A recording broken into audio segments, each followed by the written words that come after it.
அனைவருக்கும் வணக்கம். பார்த்தீங்கன்னா இதுதான் பாய் வீட்டு B2B பாய் வீட்டு தம் பிரியாணி மசாலா பேஸ்ட் நாங்கள் ரெடி பண்ணிகிட்டு இருக்கோம். இது வந்து ஒரு கடைக்கு ஆர்டருக்காக நாங்கள் வந்து தயார் செஞ்சிட்ருக்கோம். உங்களுக்கு மொத்தமாக சில்லறையாக வேணும்னா சொல்லுங்கள், நாங்கள் அனுப்பிச்சி விட்றோம். உங்களுக்கு கொரியர் ஃப்ரீ தான். அது மாதிரி சிக்கன் பிரியாணி, மட்டன் பிரியாணி எல்லா பிரியாணிக்கும் போட்டுக்கலாம். அந்த பாஸ்மதி ரைஸு, ஜீரா ரைஸ் எல்லாத்துக்கும் போட்டுக்கலாம். Full and full home made தான். வேறு எதுவுமே நீங்கள் போட வேணாம். எல்லாமே சேர்த்து இந்த பிரியாணிக்கு என்னென்ன பொருள் போடணுமோ எல்லாமே சேர்த்து பாய் வீட்டில் சாப்பிட்ற கல்யாண பிரியாணி சாப்பிட்றது எப்படி சாப்பிட்றீங்களோ அதே டேஸ்ட்டில் இருக்கும். உங்களுக்கு கொரியர் ஃப்ரீ.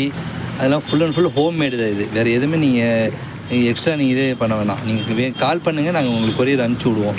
வேணும்னா நீங்கள் கால் பண்ணுங்கள். எங்களுக்கு சில்லி சிக்கன் மசாலா போட்டு, சிக்கன் சுக்கா மசாலா போட்டு, மட்டன் சுக்கா மசாலா போட்டு எல்லாமே இருக்குது. ஒரு டைம் வாங்கி யூஸ் பண்ணி பாருங்கள். எல்லாமே போட்டிருக்கோம். பிரியாணி மசாலா பேஸ்ட், B2B பாய் வீட்டு தம் பிரியாணி மசாலா பேஸ்ட். ½ அன் ஹவரில் பிரியாணி பண்ணிக்கலாம். நன்றி, வணக்கம்.